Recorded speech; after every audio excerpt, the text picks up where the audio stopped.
অভিভাবক দেশ নায়ক তারেক রহমানের জানাই সালাম। আসসালামু আলাইকুম। ওয়ালাইকুম আসসালাম। আল্লাহ রাব্বুল আলামিনের কাছে শুকরিয়া আদায় করি। আমার প্রিয় নেত্রী দেশনেত্রী বেগম খালেদা জিয়া, দেশের ভারপ্রাপ্ত চেয়ারম্যান দেশ নায়ক তারেক রহমানের প্রতি কৃতজ্ঞতা প্রকাশ করি। আল্লাহ রাব্বুল আলামিনের অশেষ রহমতে তারা আমাকে এই এলাকার আগামী দিনে ধানের শীষে প্রার্থী হিসাবে তারা আমাকে করেছেন, মনোনয়ন দান করেছেন। সেই জন্য আমি শুকরিয়া আদায় করি। আলহামদুলিল্লাহ, আলহামদুলিল্লাহ।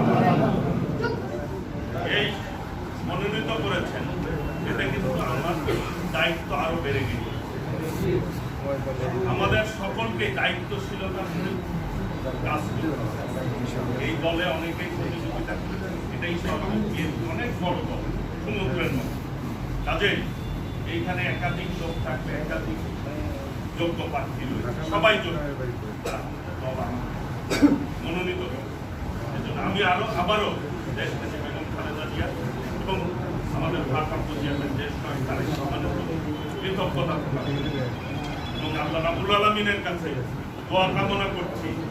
আল্লাহ রাব্বুল আলামিন যাতে আমাকে এই এলাকার মানুষের সেবা করার তৌফিক দান করেন। আমিন। টাঙ্গাইলের একজন সেবক হতে চাই, এই টাঙ্গাইল শহরে আমি যে প্রতিশ্রুতি দিয়েছি, সন্ত্রাস মুক্ত, মাদক মুক্ত, কিশোর গ্যাং মুক্ত, নিরাপদ টাঙ্গাইল ইনশাআল্লাহ নিয়ে ঐক্যবদ্ধভাবে উন্নয়ন করব এবং উন্নয়নের মডেল শহর হবে এই টাঙ্গাইল ইনশাআল্লাহ। বিগত দিনে উন্নয়ন হয় নাই, আগামী দিনে সকলকে সাথে নিয়ে আমরা উন্নয়ন করব ইনশাআল্লাহ। এই জন্যই এই কাজটি করতে গেলে আগামী নির্বাচনে আমাদের সর্বোচ্চ ত্যাগ স্বীকার করে কাজ করতে হবে। আমার সাথে যারা আমার পক্ষে কাজ করেছেন, আমার সাথে প্রচারণায় অংশগ্রহণ করেছেন, তাদের প্রতি আন্তরিকভাবে ধন্যবাদ জানাচ্ছি, কৃতজ্ঞতা প্রকাশ করছি। কারণ কিন্তু আমাদের আরো বেশি সহনশীল, আরো বেশি দায়িত্বশীল, যেহেতু দলের দায়িত্ব আমাদের কাঁধে করেছে, সেই জন্য আমাদের সর্বোচ্চ দায়িত্বশীলতার পরিচয় দিতে হবে।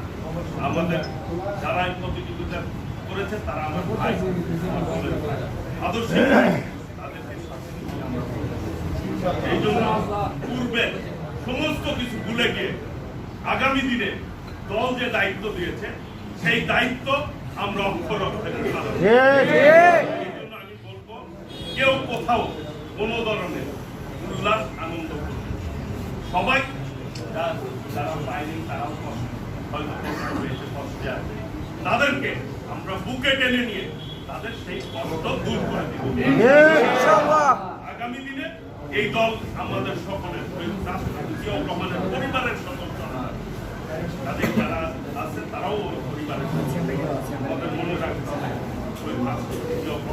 দেশ বেগম খালেদা জিয়া এবং দেশ নায়ক তারেক রহমানের সৈনিক আমরা। কাজে সর্বোচ্চ ধৈর্যশীল হয়ে আগামীকাল আপনাদের একটি মিলাদ রয়েছে মসজিদে মসজিদে, প্রত্যেকেই যার যার এলাকায় দোয়ায় অংশগ্রহণ করবেন। পরবর্তীতে আমাদের বাদ জুম্মা 3টার সময় মিলাদ শেষ, দোয়া শেষ করে আমরা পৌর উদ্যানে আমাদের এই শহরের প্রতিষ্ঠাতা সভাপতি মরহুম শামসুল হক সাহেবের মৃত্যুবার্ষিকী, সেই মৃত্যুবার্ষিকী আমরা দেশনেত্রী বেগম খালেদা জিয়া এবং মরহুম শামসুল হক সাহেব যিনি মারা গিয়েছেন, আমাদের মাহমুদুল হক সানি সাহেব বাবা, তার জন্য আমরা আগামীকালের প্রোগ্রামটি দেশনেত্রী বেগম খালেদা জিয়া এবং তার মুক্তির জন্য মরহুম শামসুল হক সাহেবের জন্য দোয়া করি এবং আমাদের ভারপ্রাপ্ত চেয়ারম্যান দেশ নায়ক তারেক রহমানের জন্য দোয়া করি, যাতে করে দ্রুত দেশের নেতৃত্ব। তাদের আমি সবাইকে অনুরোধ করি, দয়া করে প্রতিযোগিতা হয়, প্রতিযোগিতায় যে জিতে তার বেশি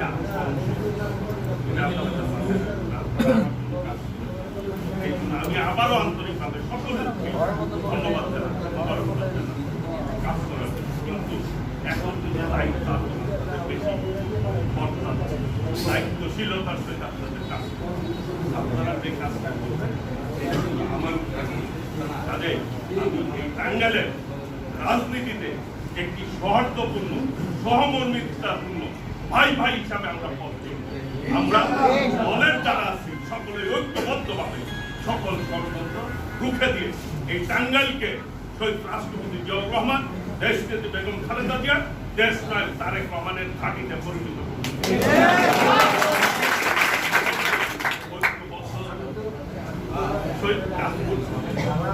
সবার দায়িত্ব রয়েছে, যার যার জায়গা থেকে আপনারা সেই দায়িত্ব যথাযথভাবে আপনারা পালন করবেন। আমি সকলকে আবারও ধন্যবাদ জানিয়ে মোবারকবাদ জানিয়ে আমি আমার বক্তব্য শেষ করছি। সবাই ভালো থাকবেন, সুস্থ থাকবেন। আল্লাহ রাব্বুল আলামিনের কাছে আমি আবারও শুকরিয়া আদায় করছি আমাকে এই টাঙ্গাইল 5 আসনে মনোনয়ন দিয়েছেন আমাদের তাদের প্রতি অশেষ কৃতজ্ঞতা প্রকাশ করছি আমি, এবং আগামী দিনে ইনশাআল্লাহ তাদের এই দেওয়া দায়িত্ব আমি সর্বোচ্চ মর্যাদা রেখে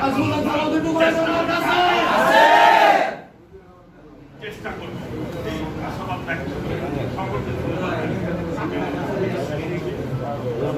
বাংলাদেশ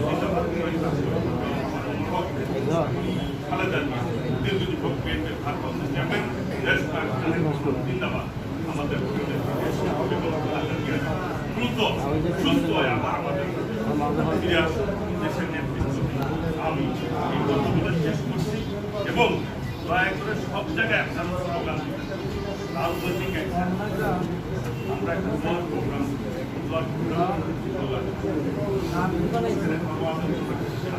শুনতে হবে আগামী দিনে আমাদের কিভাবে পথ চলতে হবে, সর্বোচ্চ দায়িত্বশীলতা নিয়ে, বিশেষ করে বিএনপি দল, ছাত্র স্বেচ্ছাসেবক দল, শ্রমিক দল, যারা নেতৃত্বে আছেন তাদেরকে আপনারা যত দায়িত্বশীল হবেন আপনার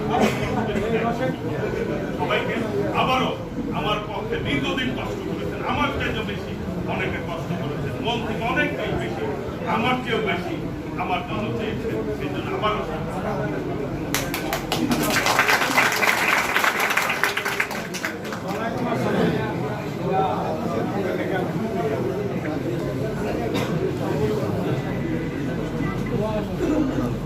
সবাই দেখা করার সুযোগ করে দেন, সামনে করে আসেন।